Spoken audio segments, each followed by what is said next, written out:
Bonjour, chers téléspectateurs. Nous accueillons aujourd'hui le président du mouvement Masvol, Nicolas Rimoldi. Masvol, le mouvement pour la liberté, la souveraineté et les droits fondamentaux. Nous parlons aujourd'hui de ce que l'on appelle l'e-ID et de la loi sur l'e-ID.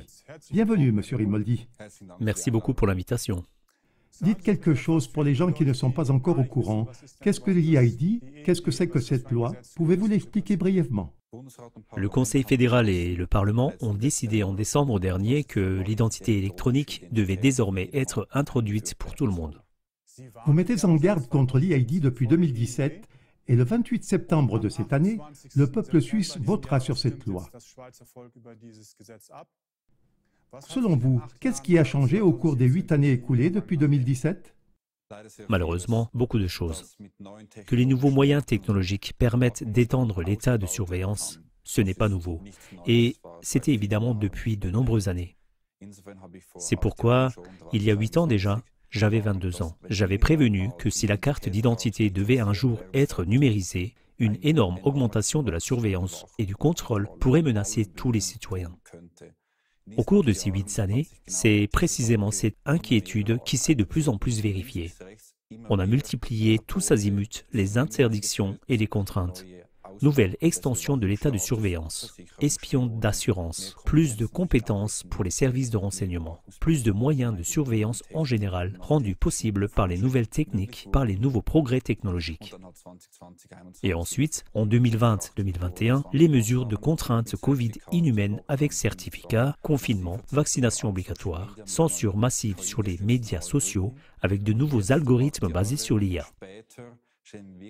Et maintenant, 8 ans plus tard, nous sommes vraiment sur le point d'introduire la contrainte numérique, l'identité numérique. Et c'est vraiment l'élément clé d'un avenir dans lequel personne ne veut plus vivre. Pour un avenir absolument dominé par la surveillance et le contrôle, la rééducation et la privation maximale des droits du souverain, c'est-à-dire de l'individu.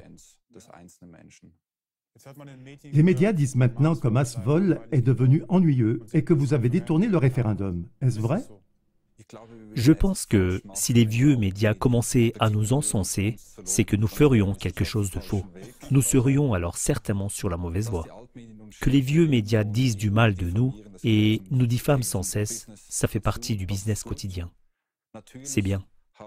Bien sûr, depuis la création de Masvol, en février 2021, nous avons toujours rencontré des résistances dans le système. Nous voulons changer ce système et avoir un nouveau qui place vraiment le citoyen au centre.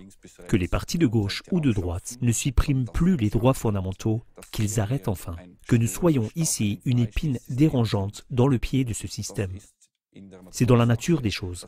Qu'ils disent du mal de nous, ça fait partie du jeu. Nous sommes un mouvement pour les droits civiques et nous avons toujours milité contre la contrainte du certificat, du masque, de la vaccination. Il est donc logique qu'en tant que mouvement pour les droits civiques, nous nous engagions également contre la contrainte numérique. Avec l'e-ID, il y a des contraintes. En comparaison, le Covid n'est qu'un jour de fête. Merci pour l'explication. Pouvez-vous en dire un peu plus sur les raisons qui vous ont poussé à lancer le référendum contre la loi sur l'e-ID? L'orientation fondamentale à l'heure actuelle est toujours plus de contrôle et toujours moins de droits fondamentaux pour les citoyens individuels. Nous le voyons seulement depuis 4 ou 5 ans, mais aussi depuis 1 ou 2 décennies. Bien sûr, les politiciens viennent maintenant affirmer que l'e-ID reste facultatif pour chacun. Qui les croit encore? Probablement personne. En Allemagne, l'accord de coalition du gouvernement Merz stipule que chaque citoyen doit obligatoirement obtenir un e-ID. Et ils ont déjà l'e-ID aujourd'hui dans de nombreux pays. Et dans aucun pays, elle n'est restée vraiment volontaire.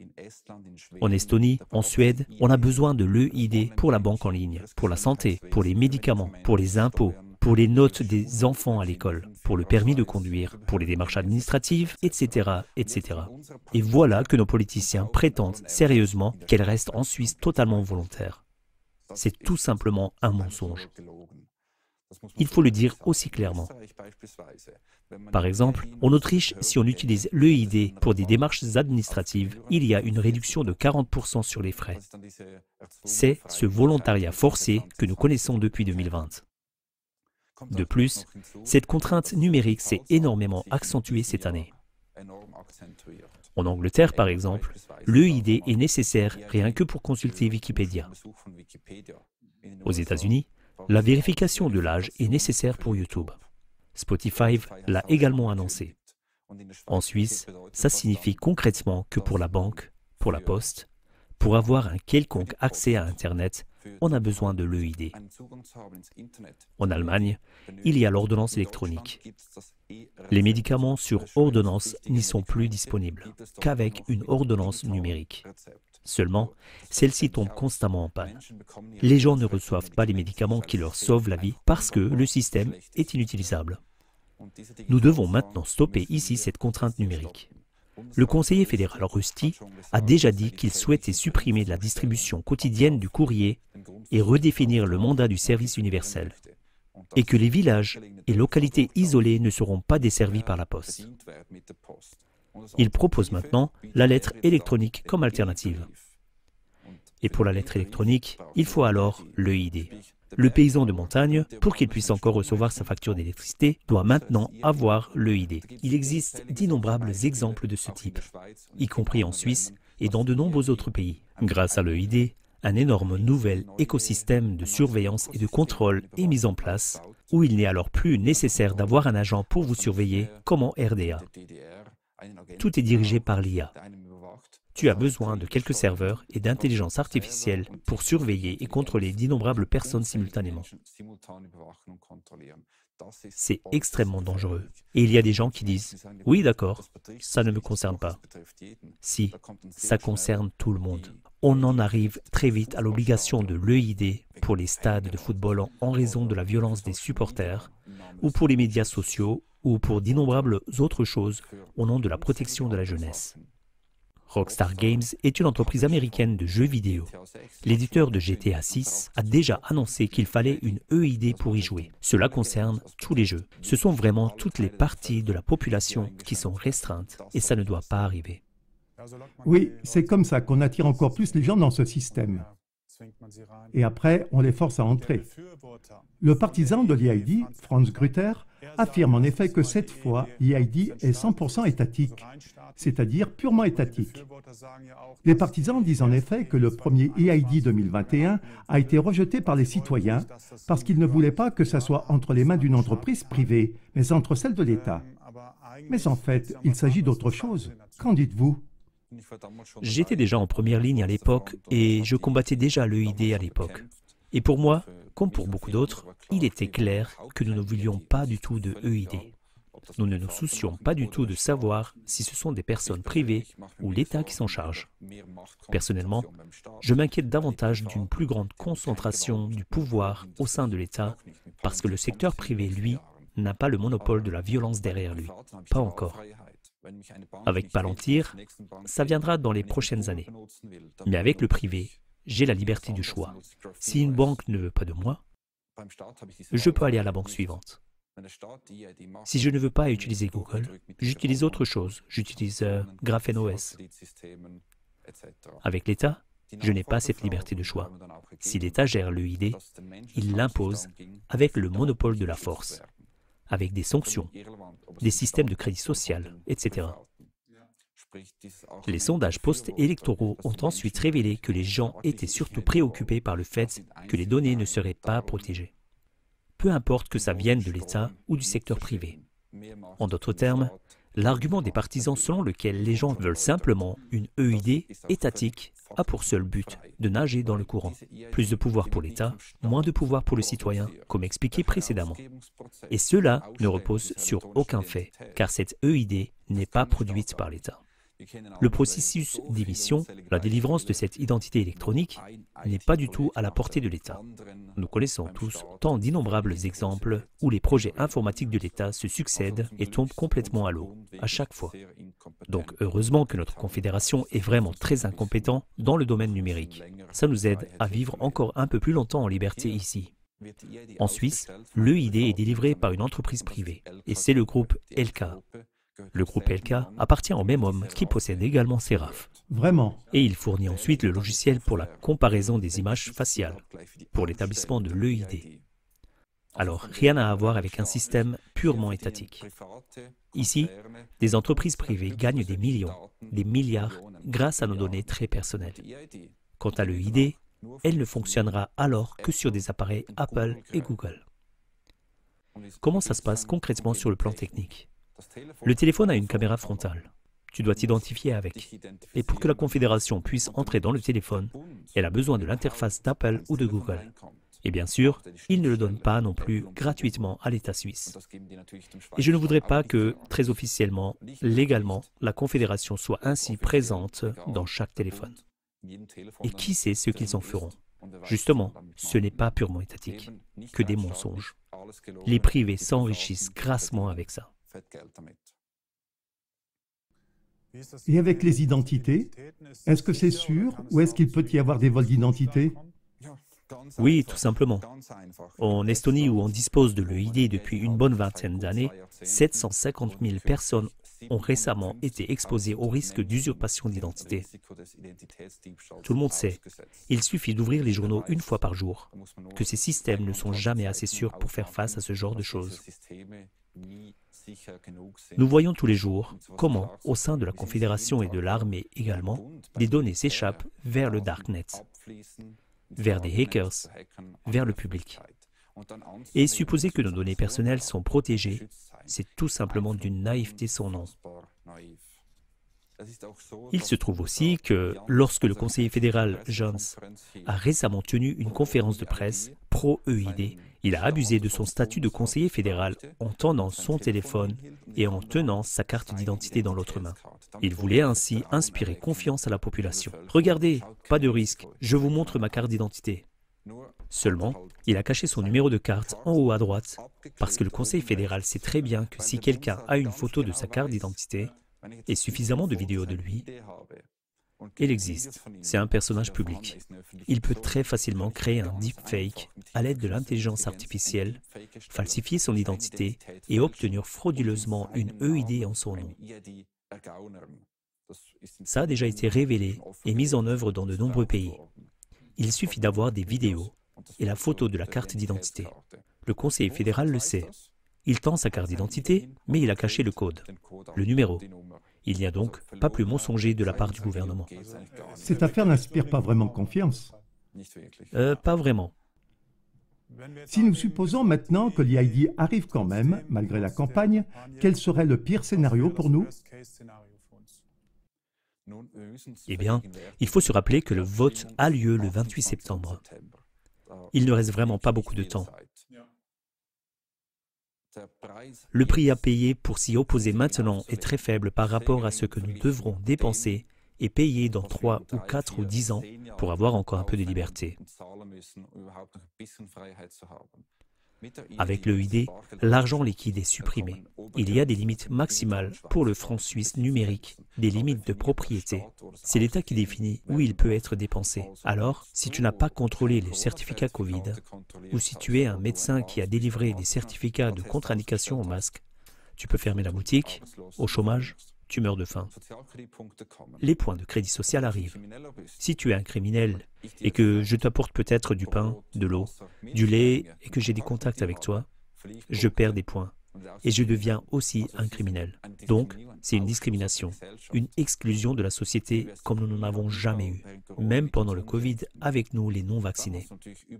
Alors bien sûr, tu as la reconnaissance faciale partout, 24 heures sur 24 et 7 jours sur 7. L'État sait ainsi à tout moment où se trouve chaque personne et ce qu'elle fait. Et ensuite, tu es puni. Ce que tu publies sur les médias sociaux peut ne pas plaire au gouvernement.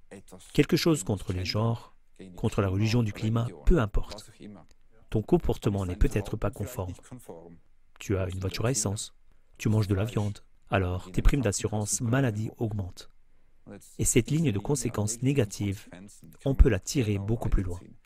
Nous avons tellement de nouvelles lois sur les discours de haine. En Suisse, dans toute l'Europe. Nous avons tellement de nouveaux mécanismes de surveillance qui arrivent. Et c'est une attaque frontale contre tous nos droits fondamentaux.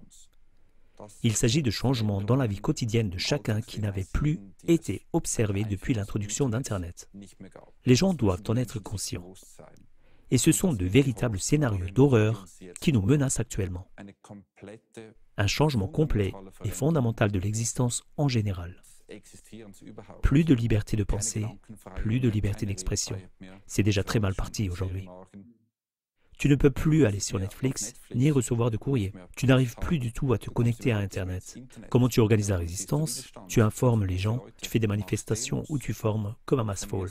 Si ce n'est possible qu'avec une carte d'identité électronique.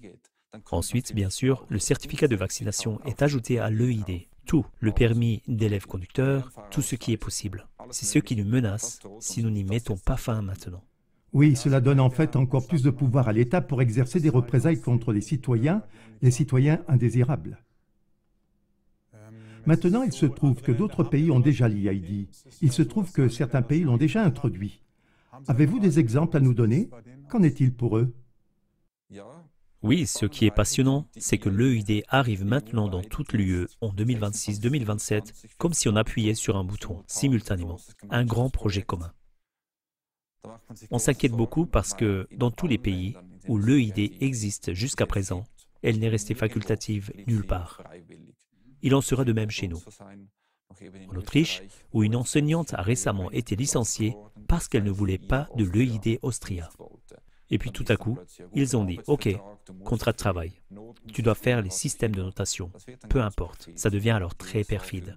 Les États-Unis introduisent aussi, les Anglais et les Allemands. Elle arrive partout. Vous êtes très actif avec la campagne.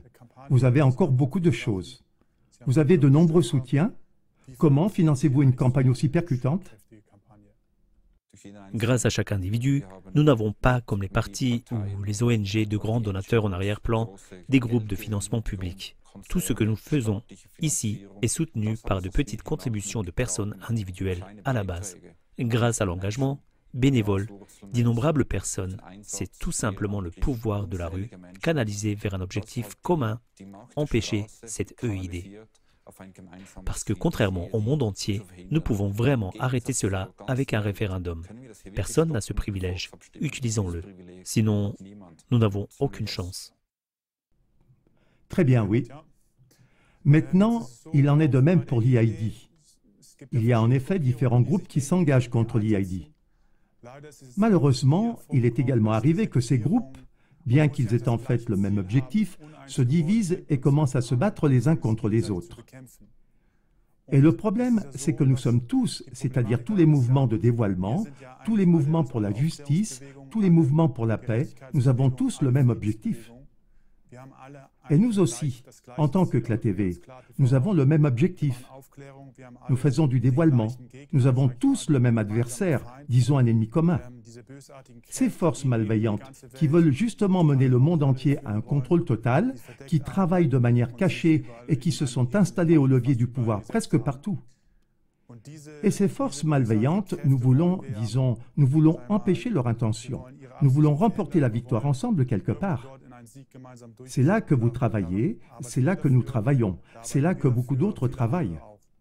Mais si maintenant les mouvements, ces mouvements de justice, commencent à travailler les uns contre les autres, même si par exemple quelque chose ne s'est pas bien passé dans la collaboration, peut-être même que l'un ou l'autre a été traité de façon injuste ou illégale, mais dès que nous commençons à ne plus concentrer notre énergie sur cet ennemi commun, mais à travailler les uns contre les autres, à ce moment-là, nous retirons notre force de cette lutte commune contre l'ennemi commun, et c'est là qu'il manque ensuite la force de combat.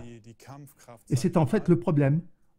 Cette division a toujours pour conséquence que l'énergie dont nous avons besoin pour cette lutte ne circule plus contre l'adversaire commun. Et c'est malheureusement ce que nous avons vécu. Maintenant aussi en ce qui concerne l'EID. Et c'est là, je pense, que nous devons en tout cas empêcher cela et créer davantage de conscience dans les mouvements de dévoilement, que nous ne devons pas renoncer à notre mission commune.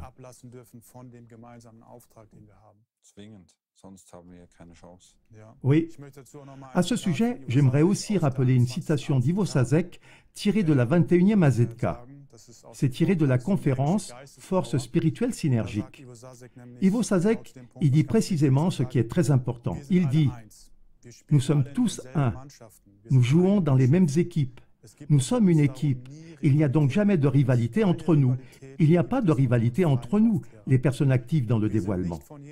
Nous ne sommes pas de cette espèce d'homme où chacun veut se faire grand, où chacun veut être le plus grand. Je dis que si je peux te rendre grand, je deviens grand moi-même. Et il poursuit, nous ne pouvons vaincre cet adversaire cosmique global qu'en unissant nos forces et en travaillant ensemble en tant qu'organisme unifié et fonctionnel. Ce n'est qu'ainsi que nous pourrons avoir la suprématie de manière durable. Et si nous ne gagnons pas de manière synergique, alors nous aurons tout perdu. C'est notre problème. Mais si nous perçons et atteignons la suprématie, alors c'est ensemble que nous y parvenons et jamais seulement grâce à l'un ou l'autre. Je trouve que c'est une très bonne citation. Elle montre où nous en sommes en fait, que nous nous soutenons mutuellement. C'est pourquoi nous continuons à soutenir votre campagne. Comment vivez-vous cela au juste? Avez-vous déjà vécu une telle situation? Est-ce que votre organisation a déjà été attaquée? Malheureusement, trop souvent, oui. Parce qu'il est important que chacun comprenne qu'on ne peut gagner qu'en canalisant chaque centime à chaque seconde. Si on a des stratégies qui fonctionnent et qu'on coopère de manière judicieuse, stratégique, sobre, parce que les autres sont tellement puissants, tellement intelligents et professionnels dans ce qu'ils font, que nous devons l'être aussi. Les gens doivent également comprendre qu'il faut mettre de côté leurs états d'âme. Parce qu'on peut toujours se battre sur les barricades une fois l'ennemi vaincu. Mais il faut aller à fond contre les mondialistes et justement stopper de toutes nos forces un EID. Nous n'avons absolument pas le temps de nous livrer à des guerres intestines ou à quoi que ce soit d'autre. Nous ne nous en mêlons pas non plus. Ça nous arrive malheureusement souvent, mais il s'agit alors de personnes qui ne sont pas très actives et qui se contentent de laisser un commentaire stupide sur Facebook. Et là, nous disons bien sûr, ok, participe, parle avec nous, sois actif. Et c'est ensuite toujours orienté dans une voie constructive, parce que je pense que personne n'est perdu. On peut sauver tout le monde. Oui. Comment comptez-vous atteindre et convaincre les gens de participer à la campagne? Nous avons montré une campagne énorme, forte, et je pense personnellement la plus belle que nous ayons jamais faite à Massvoll. Ces jours-ci, c'est au tour de nos collaborateurs d'apposer d'innombrables affiches dans toute la Suisse.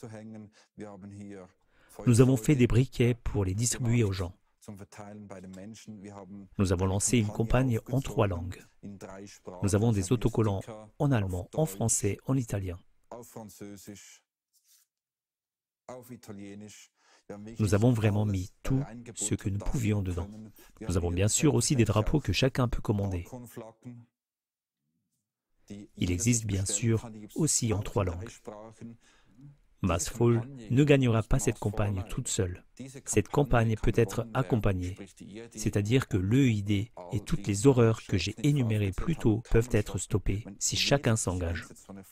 Un drapeau comme ça, tout le monde peut l'accrocher au balcon, à la fenêtre, coller quelques autocollants. Bien entendu, uniquement sur sa propre propriété privée, pas sur les voitures de police ou autres. Tout le monde peut le faire, c'est possible partout. Ou offrir un briquet à un fumeur et attirer son attention sur le fait de voter. Nous avons bien sûr aussi fait des t-shirts que beaucoup de gens portent maintenant et que sont en fait devenus des colonnes d'affiches ambulantes. C'est ainsi qu'on s'en sort dans le monde, car on ne gagne pas un vote sur les médias sociaux. Il y a SRF, financé par obligation, beaucoup plus forte, avec une plus grande portée que nous. Nous devons donc trouver nous-mêmes des moyens créatifs d'approcher les gens. Et c'est vraiment la responsabilité de chacun. Nous avons aussi fait un dépliant en 3 langues, 6 pages A4. Et nous avons vraiment tout dedans. Donc les arguments sont dedans. Et aussi très important, Karin Keller-Sutter qui a déjà promis en 2021 que l'EID ne resterait pas facultative. C'est notre présidente fédérale en exercice. Et si elle dit qu'elle ne reste pas dans son plein gré, nous pouvons bien la croire. Et ce qui nous semble encore très important, c'est la carte de vote de 2021. Les Suisses ont dit non à 64,4%. Tous les cantons, tous les États ont dit non. Et on peut commander ce flyer chez nous et de distribuer. Donc ici, c'est vraiment l'engagement de chacun qui compte. Et puis nous gagnerons. Bien sûr, nous ne sommes pas aussi puissants, nous n'avons pas autant d'argent. Les partisans de cette contrainte, ceux qui veulent opprimer les gens, gagner de l'argent avec ça, ils ont des millions. Nous n'avons pas autant de moyens, bien sûr. Mais je pense qu'ici, David peut battre Goliath. Si on est suffisamment motivé, volontaire, stratégiquement intelligent et qu'on se bat de manière uniforme. Très bien, oui. Maintenant, vous avez déjà dit beaucoup de choses sur ce que chacun peut faire. Est-ce qu'il y a encore quelque chose à ajouter ou est-ce que c'est bien comme cela? Je pense qu'il est aussi important d'envoyer ce flyer à tous les ménages de Suisse. Nous avons un outil sur le site web qui permet de parrainer les petites communes, les grandes communes, et chacun reçoit alors ce dépliant dans la langue correspondante. Et c'est ainsi qu'on atteint des personnes qu'on n'atteindrait jamais. Et qui sait qui on atteint, ce que ça déclenche à nouveau. Il se peut que nous recevions à nouveau un don important. Grâce à cela, nous pourrons placer de nouvelles affiches. Et il est vraiment important que chacun, quel qu'il soit, s'engage. C'est-à-dire qu'il pose une affiche et nous envoie un billet de 100 francs pour que nous puissions produire de nouveaux matériels. Et ainsi, je suis convaincu, nous pouvons vraiment faire reculer ce système oppressif. Que nous gagnions ou non, nous verrons bien. Mais ce qui est vraiment important, c'est d'avoir combattu avec un engagement maximal. Et là, je voudrais aussi appeler tout le monde à le faire, parce que c'est l'une des dernières chances que nous avons. Très bien. Je voudrais vous aider aussi à nouveau. Chers téléspectateurs, s'il vous plaît, soutenez la campagne. Et si tout le monde fait de son mieux, je pense que nous pouvons arrêter ça. Comment les choses vont-elles évoluer pour vous personnellement et pour Massvoll? Ça marche. Nous sommes très heureux de voir à quel point nous grandissons en nombre de membres, en force de frappe, en notoriété, en popularité et comment nous développons nos structures. De plus en plus de nouvelles personnes motivées dans notre équipe. On le voit aussi chez nous sur les médias sociaux. Nous publions chaque jour un nouveau fait concernant l'EID. Et chaque semaine, 2 ou 3 vidéos avec de plus en plus de personnes de chez nous qui montrent leur visage, qui acceptent la répression et qui se tiennent quand même debout. Ça se passe vraiment bien. Nous sommes également en préparation pour les combats des prochaines années. La nouvelle loi sur les épidémies qui veut poursuivre ad vitam aeternam les mesures coercitives du Covid qui étaient vraiment absolument inhumaines. Et bien sûr, nous risquons d'être rattachés à Bruxelles avec le traité de soumission à l'UE, de n'être vraiment plus qu'une colonie de l'UE et de ne plus avoir de démocratie directe et que la Suisse détruise son identité. Il faut éviter cela à tout prix. Très bien. Oui, ce sont des objectifs élevés. Nous vous souhaitons beaucoup de succès, Monsieur Merci Rimoldi. beaucoup. Et nous resterons en contact. Merci beaucoup pour cette interview et pour vos explications sur la loi de l'EID. Merci beaucoup. Merci à vous.